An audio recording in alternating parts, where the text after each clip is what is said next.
maybe each member could just mention a couple words about their instruments, especially for some of our younger audience members who may not be familiar with the instrument. So, you want to start, Maggie? Sure. So the flute is actually pretty much the oldest instrument that is around, but it's come in many different forms. It is part of the woodwind family, as we all are, except one. And because it used to be made out of wood, and because of how it's blown. And most of the time you hear flutes representing birds, because we play high and fast.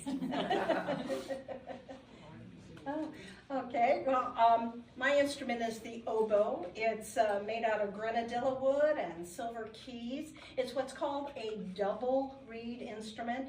It's because there's two blades of cane that are tied together, and when I blow between, that's what produces the sound.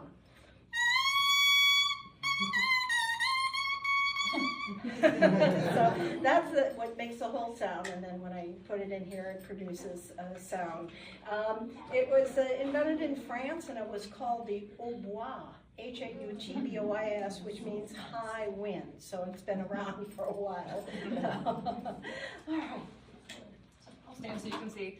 This is clarinet. It's the youngest of the instruments, so it's the baby of the family.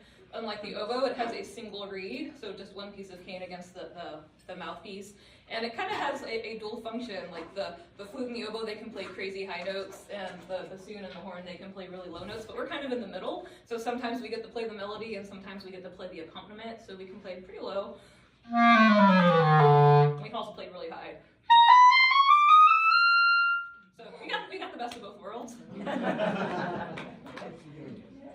Hi, this is the bassoon. It's probably the funniest looking, and also the funniest name. Yeah.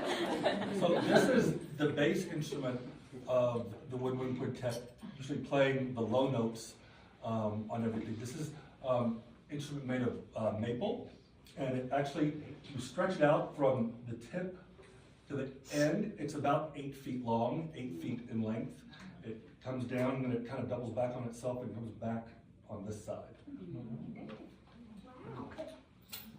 And this is a French horn. This is actually a special one. This is a triple horn, which means I have lots of extra little tubing. So this, normally horns are between 18 and 20 feet, so it might be 22 feet, but it's all wrapped up in this. And you might wonder how come I'm playing with these woodwind instruments. Well, back in the Mozart and Beethoven era, orchestras had basically strings and what they called winds. So there was really no difference. It was just when they got further and closer on into more of a specialization with keys, that's when we found out that we had a really great melody that we could actually blend in, and then let the bassoon have some fun too.